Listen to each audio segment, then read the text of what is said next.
자, 우리는 늘 궁금합니다. 하나님이 우리나라를 이대로 끝내시려고 하는 것인가? 저 나라는 왜 망했는가?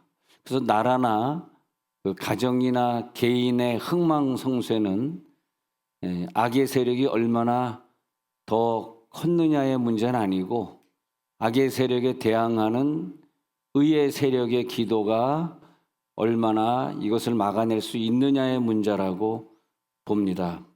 하나님이 나는 그 악의 세력에 비하면은 내 힘이 너무 약해. 그래서 내가 이 세상을 더 이상 유지할 수가 없어.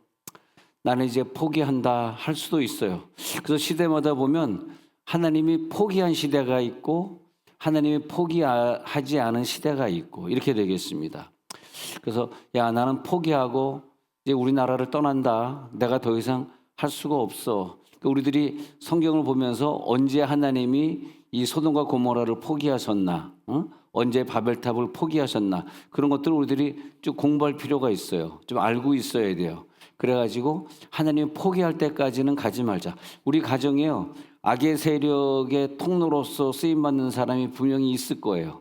그 사람 때문에 아이들에게 상처가 되고 재산이 날아가고 그 사람 때문에 질병이 들어오는 거 있어요. 근데 그걸 갖다 이제 악의 축이라 그러잖아. 악의 축. 그래서 미국 대통령이 악의 축이다 그렇게 말하는 게 그런 건데, 그 통로가 이렇게 있는데 그 통로를 막아낼 수 있는 의인 10명의 힘이 있느냐를 묻는 거거든요. 의인 10명만 있어도 소돔과 고모라 안 망한다. 이게 하나님 직접 하신 말씀이에요. 아브라함의 말이 아니라. 그래서 이 죄 많은 세상을 하나님이 포기하실 것인가, 나 자신을 포기하실 것인가, 우리들이 이 포기하는 데까지 다다르면 안 되는 거예요. 그래서 항상 생각하기를, 저는요 제 혼자 얘기지만은 우리 가정에 한 사람은 기도해야 된다는, 한 사람은. 다 기도하면 너무 좋죠. 다 기도하면 뭐 매사가 잘 되고 질병 아픈 사람도 하나도 없고 뭐 다 축복받죠. 근데 그게 어렵더라도 한 사람은 교회 와서 엎드리고 있어야 된다. 악의 축과 싸우기 위해서 선의 세계가 얼마나 에너지를 발생하고 있는가, 이 부분이 참 중요합니다. 뭐 이 설교를 들으면서 뭐 그냥 예사롭게 듣는 사람도 있을지 모르지만은 어쨌든 하나님이 포기하는 시점이 어딘가, 그걸 우리들이 봐야 돼요. 근데 하나님은 항상 모든 걸 시작할 때 선하게 시작하신다고요. 선하게 보시기에 좋았더라. 보시기에 좋았던 그런 에덴 동산도 그 아담 하와가 마귀에게 속아가지고 선악과를 먹었을 때에, 그때 그 악의 힘이 강하잖아요. 그럼 하나님이 이걸 포기한다고요. 포기하는 방법은 에덴 동산을 다 망가뜨리는 방법을 쓰지 않고 아담 하와를 내쫓는 방법을 쓰시죠. 그래서 창세기 3장 24절에 제일 처음, 이 인류의 제일 처음 악의 축 때문에 쫓겨난 사건이 창세기 3장 24절, 제가 같이 읽을까요? 시작. 이같이 하나님이 그 사람을 쫓아내시고 에덴 동산 동쪽에 그룹들과 두루 도는 불칼을 두어 생명나무의 길을 지키게 하시니라. 자, 이런 부분들이 참 중요해요. 왜 우리가 이 축복의 동산에서 쫓겨났을까? 왜 나는 쫓아낸 대상이 되었을까? 내가 그 장소를 지배하고 그 장소를 다스리는 대상이 돼야 되는데 내가 왜 쫓겨났을까? 그랬는데 하나님이 그 사람들이 이 세상을 감당할 수 있는 능력이 안 되기 때문에 자연스럽게 이렇게 쫓겨내게 되는 그런 과정을 창세기 3장에서 볼 수 있고요. 또 창세기 7장 4절에서 보면은 이 사람들이 자기의 좋아하는 자들로 자기의 대상을 삼는다든지, 결혼의 대상을 자기 좋아하는 대상을 삼는다든지, 아니면 음란해진다든지, 아니면 하나님 앞에 예배를 안 드린다든지, 기도 생활을 하든지, 이 모든 것들이 결국 가져오는 문제들이 뭐냐 하면, 이 땅 내가 포기한다. 저 악의 축의 그 에너지가 내가 너희를 보호할 만큼 내 에너지가 저 악의 축과 싸우는데 내 에너지가 너무 약해. 그래서 나는 그냥 포기하고 간다. 사실요, 하나님이 이 세상 포기하고 간다 그랬을 때 저와 여러분들은 두려워할 게 하나도 없어요. 왠지 아십니까? 우리는 천국 가니까, 영원한 좋은 세상이 기다리고 있으니까 우리가 걱정이 아니라 예수 안 믿는 신앙 없는 사람이 걱정이지, 예수 믿는 사람은 이 땅에 하나님이 포기하고 어느 날 갑자기 우리나라에 뭐 공산당이 떼거지로 들어왔다든지 어느 날 갑자기 우리나라가 이상해지면 여러분들은 천국 가면 되는 거니까 사실은 걱정은 없어요. 근데 노아의 가정 8식구 빼놓고는 이 물이 내려와 가지고 다 빗자루 쓸어버려요. 물 청소해버려요. 근데 물 청소해버리는데 왜냐하니까 하나님 볼 때는 야, 내가 이 세상을 계속 유지하기는 너무 힘이 약하다. 에이, 새로 시작하자. 이렇게 되는 거죠. 그것이 이제 지금 읽어드린 창세기 7장 4절이고 또 그래서 창세기 8장 11절에서 그 이유에 대해서 그렇게 말하고 있어요. 너무 부패했다. 여러분 음식이 아무리 맛있어도 부패하면 버리잖아요. 그래서 창세기 8장 11절이 나오는 건데 여기서 이 세상에 대해서 하나님이 말씀하시기를 창세기 8장 11절에서 이렇게 말하고 있어요. 그래서 제가 읽어드릴게요.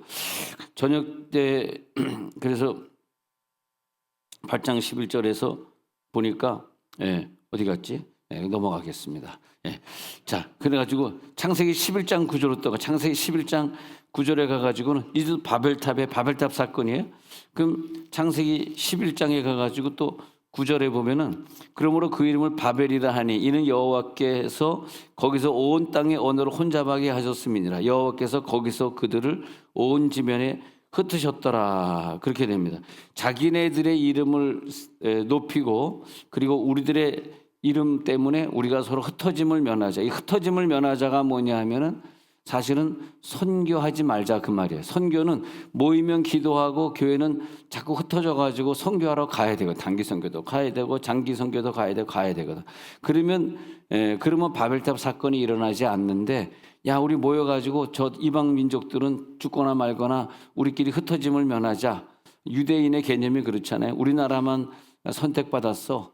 우리는 이 어둠의 세계에서 그냥 모여 살자 이렇게 됐거든. 그러니까 하나님이 흩어버리는 거죠. 그러니까 선교 안 할 때 흩어버리는 게 바벨탑의 사건이에요. 우리 대한민국 교회도 참 안타까운 게 예를 들어서 뭐 강남에 서초동에 있다 그러면 그냥 사랑의 교회만 전부 몰려가거든.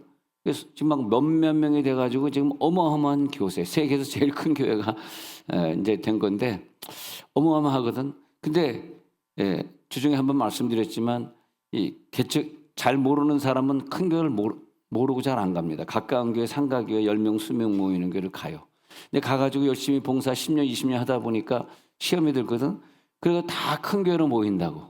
그 큰 교회는 더 크게 짓고 더 자기 지교회들을 막 여기 각 지역마다 다 자기 이름으로 지교회를 짓고 그러잖아요. 그러다 보니까 큰 교회가 더 시스템이 잘 돼 있고 교사들이 많고 큰 교회로 간다고. 그럼 이 작은 교회들은 아이고 이 20명 모이던 교회가 5명 모이네. 이제 운영이 안 되니까 문 닫습니다.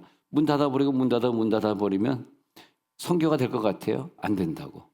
왜냐하면 큰 교회라는 개념 자체가 자기네 안으로 더 내 것만 욕심을 부리고 더 내 지교회를 만들고 이런 개념이기 때문에 그 교회를 결국은 시스템이 좋으니까 가다 보면은 작은 교회가 문 닫고 그러면 결국은 하나님의 나라는 망하는 거야. 왜냐하면 선교하는 교회가 없어지는 거거든. 작은 교회일 때 그래도 10만 원, 20만 원 보내면서 선교사를 위해 모든 교회들이 작은 교회들 다 기도합니다. 사실은요. 그 기도를 열심히 하고 방언으로 기도하고 그렇게 했거든. 근데 큰 교회 가면 방언 기도도 안 하지, 선교도 잘 안 하지. 그러니까 그런 개념이 점점 없어진다고. 작은 교회들을 살리는 대한민국이 돼야 됩니다. 사실은요. 자, 그래가지고요. 이제 11장에서 바벨탑 사건 흩어짐을 면하자. 그러니까 11장 9절에서 언어를 혼잡하게 하셔서 서로 이제 싸우게 만들고 힘들게 만들어가지고 여호와께서 그들을 온 지면에 흩어버리는 사건이 나온단 말이죠. 그 다음에 창세기 19장에 넘어가서는 이 하늘에서 불은 왜 떨어졌느냐. 창세기 19장 24절에 가서 보면 하늘에서 불 떨어진 거는 유황과 불은 소돔과 고모라의 비같이 내렸다. 왜냐하면 음란한 것이 너무나 극에 달할 때는 하나님이 포기합니다. 음란이 극에 달해. 그래서 소돔과 고모라에 불이 내려오는데 비같이 내려왔다. 25절에 한번 볼까요? 25절에 그래가지고 시작. 그 성들과 온 들과 성에 거주하는 모든 백성과 땅에 난 것을 다 엎어 멸하셨더라. 제가 지금 그 하나님이 포기하신 그 사건을 순서대로 다 말씀드렸어요. 그래서 에덴 동산 쫓겨난 사건, 그 다음에 노아의 비용수 사건, 그 다음에 11장에 가서 바벨탑 사건, 그 다음에 19장에서 소돔과 고모라에 불 떨어진 사건, 이렇게 돼 있어요. 근데 이 사건대로 이렇게 하나님이, 그러니까 우리 기도하는 분들은 내 가정을 위해서 내 가정에 비가 쏟아지고 불이 안 떨어질 만큼의 기도. 그러니까 내 식구가 4명인데 다 기도 안 한다 그러면 내가 4인분의 기도를 혼자 다 담당해야 되니까 내 분량만 기도하지 말고, 마치 만나를 캐러 갔을 때 4명 식구인데 나 혼자 만나 캐러 왔다 그러면 4인분을 캐가는 그 원리가 되겠습니다. 근데 그 하나님의 관점 포인트는 오늘 하나님이 내 가정, 나 자신, 내 교회, 내 나라를 포기하셨을까 안 하셨을까? 거기 항상 거기 관점을 둬야 돼요. 포기하셨을까 안 하셨을까? 근데 여러분들은 걱정할 거 없어요. 천국 가면 더 좋은 나라 가니까, 또 제가 또 장례 예배 잘 드려주면 되니까 뭐 그렇게 걱정 크게 하실 필요는 없습니다. 근데 이런 사람이 있죠. 나는 나를 위해 별로 예배도 잘 못 드리고 기도 생활도 안 했는데, 나는 별로 공부도 안 했는데 노력도 안 했는데 왜 하나님이 나에게 이런 축복을 주셨지? 그런 분들이 여기 있어요. 하나님 나에게 왜 이런 축복을 주셨지? 그렇게 복 받는 사람이 있어요. 그런 경우에는 솔직히 누군가 나를 위해 기도하네. 그걸 꼭 아셔야 돼요. 하나님의 에너지 보존의 법칙은요, 공짜는 없어요. 누군가 나를 위해 십자가 못 박혀 죽었든지, 누군가 나를 위해 기도를 더 했든지. 우리 식구 중에 밤낮으로 집회 오고 예배 드리는 자가 한 사람 있어요. 그래서 내가 실력도 없고 능력도 없고 뭐 외모도 훌륭한 것도 아니고, 그런데 하나님이 나를 먹여주시고 나에게 모든 은혜를 주시는 거예요. 이 복의 에너지라고 하는 게 공짜는 없어요. 누군가의 희생이에요. 어떤 친구가 나를 위해 기도하고 있어요. 나를 위해, 내 복을 위해 누군가 기도하고 있구나. 누군가 예배드리고 있고, 누군가 나 대신 선교하고 있구나. 누군가 속죄의 선교, 속죄의 예배를 드리고 있어요. 누군가 그렇게 하고 있어요. 그래서 요한복음 3장 16절에 하나님이 세상을 이처럼 사랑하사 그랬잖아요. 하나님이 세상을 이처럼 사랑하사. 이것은 세상을 사랑할 때는 세상은 기도하지 않아요. 세상은 예배드리지 않아요. 세상은 선교하지 않아요. 세상에 속한 그리스도인은 절대 선교 안 합니다. 세상에 속한 그리스도는 절대 교회는 나오지만 예배 집회 절대 참석 안 합니다. 근데 이 세상을 하나님이 사랑하셨어요. 이처럼. 그 세상을 사랑할 때는 이렇게 너희들이 보는 것만큼 이렇게 세상을 난 포기하지 않았거든. 세상을 사랑하거든. 그 사랑을 먹고 사는 사람이 있어요. 집회 안 와도 하나님이 살려주시고, 기도 안 해도 살려주시고. 근데 그런 사람이 있어요. 근데 요한복음 13장 1절에서는 우리들은 이처럼이 아니에요. 이처럼이, 우리는 어떤 대상이냐면, 그 밑에 보면 세상에 있는 자기 사람들을 사랑하실 때 이처럼이 아니라 끝까지 사랑하시는 거예요. 이처럼 사랑이 있고 끝까지 사랑이 있어요. 예수 믿는 사람들은 자기가 스스로 매일 방학기도 1시간, 2시간씩 하고 있기 때문에, 알아서 성경 통독하고 있기 때문에, 전도하지 말라 그래도 나가서 막 전도를 돌리고 막 그 성령의 불에 타가지고 견딜 수가 없어서 막 전도 생활하고 있기 때문에 그들은 끝까지 사랑하시고 죽은 다음에도 영원히 사랑하셔서 천국으로 인도하시고. 근데 이처럼 사랑하사 때문에 아무것도 안 해도 복 받고 사는 사람들은 그 기도하는 사람들의 빚을 많이 짓는 거죠. 예수님의 빚을 제일 많이 진 거죠. 그러면 그 기준이, 야, 소돔과 고모라가 이렇게 음란하고 타락했는데, 음란은 뭡니까? 십계명에 있는 기준으로 하지 않으면 음란이죠. 그죠? 음란이 뭐예요? 십계명의 기준이 있어요. 간음하지 말라. 근데 십계명의 기준으로 음란하면은 타락이 되는 것이고, 그 에너지가 극에 달하면 하나님은 포기하는 거죠. 근데 의인 10명의 사람만 있어도 내가 포기하지 않을게. 이 의인 10명의 기도 얼마나 큽니까? 대단한 거죠. 그래서 늘 목회하면서 생각하기를, 야, 의인 10명 방언으로 1시간 2시간 기도할 수 있는 자 10명만 키워놓으면 하나님은 우리 교회에 복을 주신다. 할렐루야.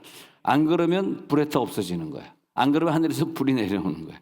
우리 교회가 불에타 없어지게 하옵소서. 그래서 선교 안 하는 교회를 가보면 공통적인 특징이 뭐냐 하면은 좀 문제가 있어. 뭐 싸운다든지, 뭐 그냥 목사님이 하는 목회를 자꾸 방해하는 언어들이 많다든지, 뭐 하여튼 이상해.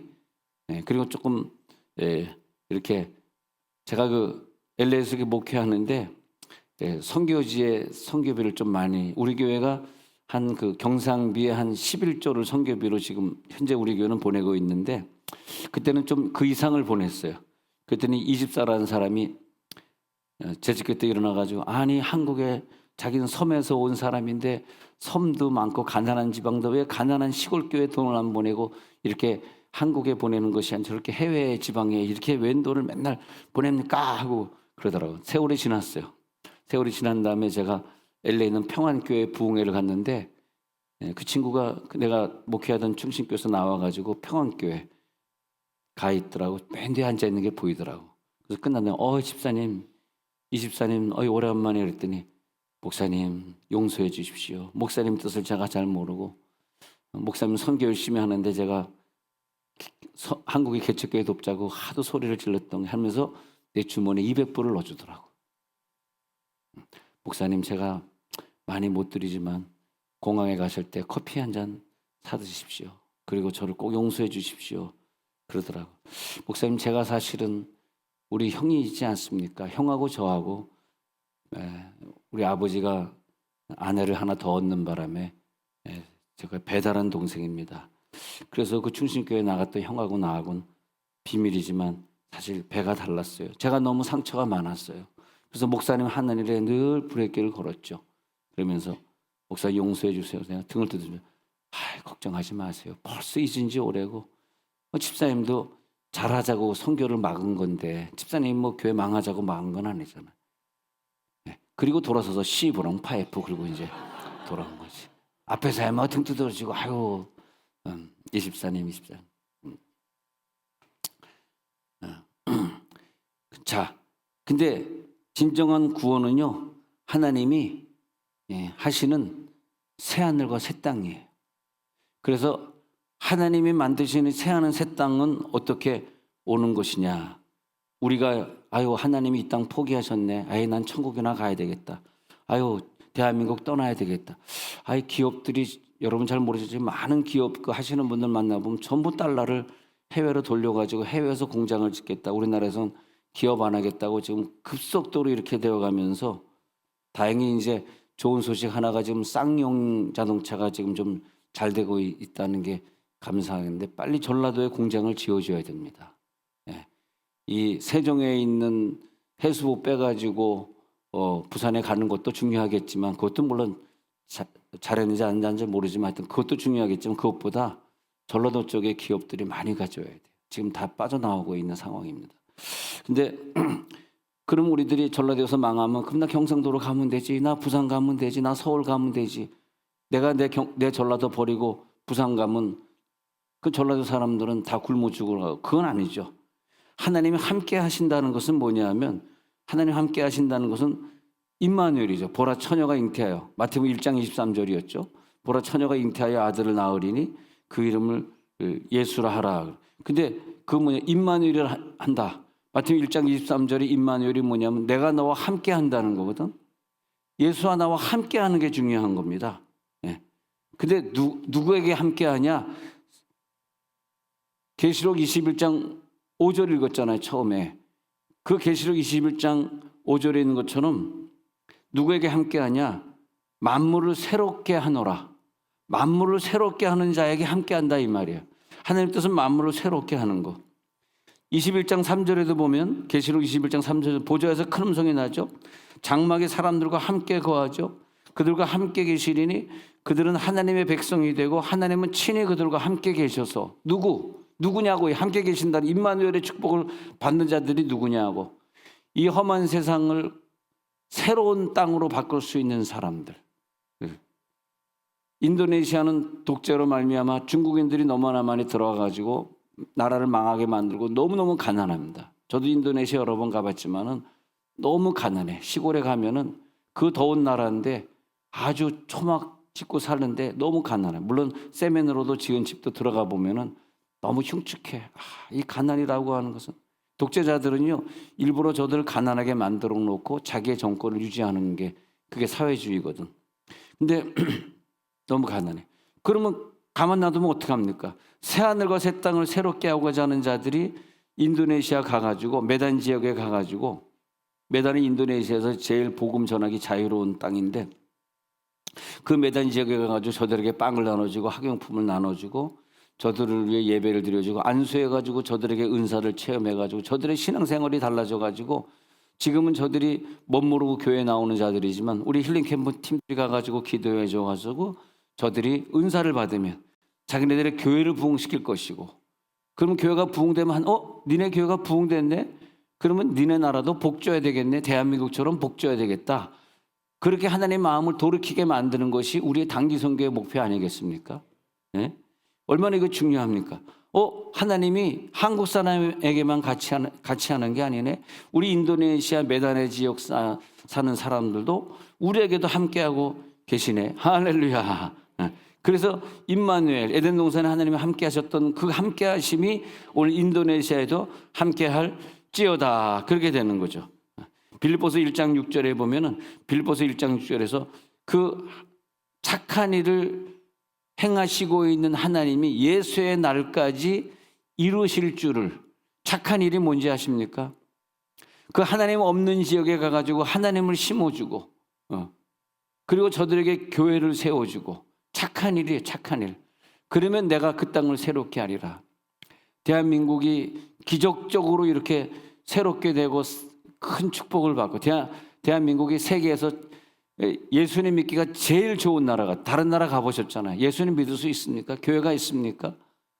밤에 걸어 다닐 수 있습니까? 밤에 걸어 다닐 수 있는 나라가 몇 나라나 될까요? 몇 도시나 될까요? 다녀보십시오. 밤에 제가 그 내쉬빌이라는 동네를 미국에 갔는데 저녁 먹고 땅 밖에 나오니까 깜깜합니다. 내쉬빌이라고 하는 그런 동네가 상점이 연대가 하나도 없고 어저께 그 장례식 갔더니 충주 구도시 가니까 그렇더구만. 충주 구도시 가니까 밤에 운영하는 술을 파는 식당들 몇 개 빼놓고는 싹 깜깜하더라고요. 구도시가 이래가지고 죽어가는구나 이렇게 보였었는데 내쉬빌 가는데 갈 데가 없어요. 어디 차 마실 데도 없어요. 깜깜해. 왜? 밤에 걸어 다니는 강도를 만나니까. 미국이 지금 그렇게 됐단 말이죠. 여러분 자녀들 미국 가 있으면 괜히 함부로 밤에 그냥 미니 입고 다니고 그러지 마십시오. 애들이 몰라서 큰일 납니다. 흑인들, 멕시칸들에게 표적이 되거든요. 범죄 표적이 되거든요. 근데 우리나라는요. 새벽기도 걸어올 수 있는 나라는 내가 볼 때는 유일하다 이렇게 봅니다. 새벽기도를 걸어갈 수 있는 나라. 표정들이 저 새벽기도 안 다니거든요. 알겠습니다. 더 주무십시오. 근데 예수의 날까지 이루실 줄. 이것은 누구냐? 선교의 사명에 있는 자들만 이 소돔과 고모라를 멸하지 않고 이 소돔과 고모라를 새롭게 하겠다 그런 말이에요. 소돔과 아무리 음란하고 타락해진다 할지라도 너희 교회가 선교만 해주면 대한민국을 다시 살려주겠다는 말이에요. 이 나라를 정치가에 맡겨주지 않았습니다. 착각하시면 안 돼요.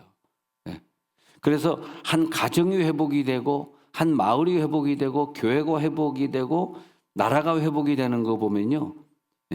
여러분 그때 있었던 교회가 선교하는 교회냐? 그 세종에 있는 교회가 이 경부선을 건축할 때 그때 제 기억 한 16명 그 건축하다 죽었는데요. 수많은 사람 죽어 경부고속도로 할 때 이 고속도로에서 몇십 미터까지는 다 같이 철거해라. 박정희 대통령이 그렇게 지시를 내렸어요. 그래가지고 경부고속도로 이렇게 하면서 그 주변에 빈터로 놔둬가지고 나중에 좁아지면 한 칸 한 칸 더 늘려갔거든요.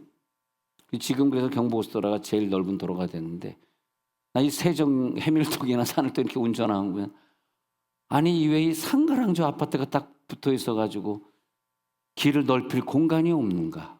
대체 누가 이 도시를 계획했나요? 여기 지금 오생활권 도시 계획하고 있는 이모 씨가 앉아 있으니까 그 사람 들으라고 내가 하는 말이에요 지금.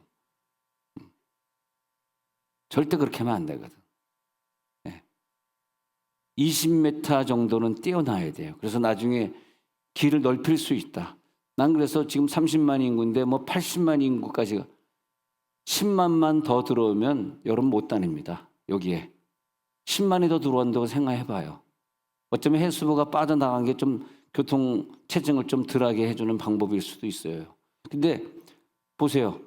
10만이 더 들어온다고요? 그러면요 체증 때문에 못 다녀요. 2차선 도로 못 달립니다. 아니 지금 오송이 잘 되니까 도로를 넓게 해놨거든. 오송에 전부 이사 가잖아. 오송 잘 되지, 일산 잘, 아산 신도시 잘 되지. 아니 8차선 없는 도로가 어디 있냐고. 난 생각하면서 화가 나가지고 내가 설교를 그만하고 싶어 진짜.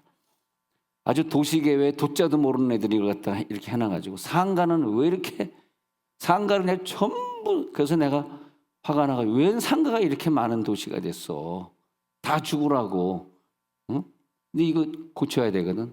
근데 제가 고치는 방법이 있어요. 근데 오늘은요 이 선교의 날이기 때문에 2부, 3부 저녁 예배 이어가면서 1탄, 2탄, 3탄에 중요한 깨달음이 있습니다. 그 깨달음은 뭐냐면 2부 예배를 마치면 빨리 차를 빼달라는 깨달음이에요. 굉장한 깨달음이죠. 새 가족이 들어왔는데 차 세울 데가 없어서 도로 갈 때 너무 마음이 아프더라. 우리가 그 정도 교회를 봉사하지 못하나 꼭 내 차를 이 안에다 주일날도 세워야 되겠는가. 선교는 뭐냐면요 하나님이 이 만물을 새롭게 하시는 거예요. 새롭게. 그래서 외국 선교사들이 우리나라에 와가지고 병원을 지어주고 대학을 지어줘가지고 우리나라가 이렇게 발전된 거예요. 뭐 때문에 우리나라가 발전됐겠어요? 예? 그래서 에베소 1장 23절에 이제는 우리들이 해야 될 일은 만물을 충만케 하는 거예요. 만물을 충만케. 시작. 교회는 그의 몸이니 만물 안에서 만물을 충만하게 하시는 이의 충만함이니라. 만물을 충만하게 하시는 이의 충만함이 선교지에 가서 저들을 충만하게 만들고 오셔야 됩니다. 우리 단기 선교 가셔서 그분들을 충만하게 만들어주고 오시기 바랍니다. 우리는 만물을 새롭게 하려고 갔습니다. 안 그러면 인도네시아는 망합니다. 네. 인도네시아는 망해요. 왜냐하면 기독교를 많이 배척하기 때문에 망할 수밖에 없는 구조예요. 그러나 우리들이 가가지고 의인들을 세워놓고 오면 안 망합니다. 우리의 사명이 얼마나 큽니까? 그래서 우리들의 사명은 하나님 내가 이 세상을 새롭게 할 사명입니까? 망하게 할 사명입니까? 하면서 성기연금의 액수가 정해지는 거예요. 주여 암 쳐다보네. 그래서 이 성경 보면 하나님 올해는 내가 이거 보면 1월 첫째 주 한 달에 한 번 내가 내는데 한 달에 둘째 주에 얼마를 내는데 내가 이 헌금 통해서 단기 선교를 돕고 또 파송되는 선교사를 돕겠습니다. 여기에 적은 액수를 보니까 그게 내가 하나님을 사랑하고 왜 대한민국이 이렇게 발전했냐. 수많은 선교사들이 죽었습니다. 수많은 선교사들이 죽고 양어진에 묻혔습니다. 근데 그걸 생각하면 하나님 나도 대학 짓고 교회 짓고 병원 짓는데 이 돈이 포함돼야죠. 우리 교회가 지금 10의 1조를 선교를 보내고 있는데 근데 앞으로 더 많이 보낼 수 있도록 우리가 더 절약해야 되고 더 돈을 아껴서 그런 역사를 해야 되겠죠. 자, 이 시간 눈을 감겠습니다.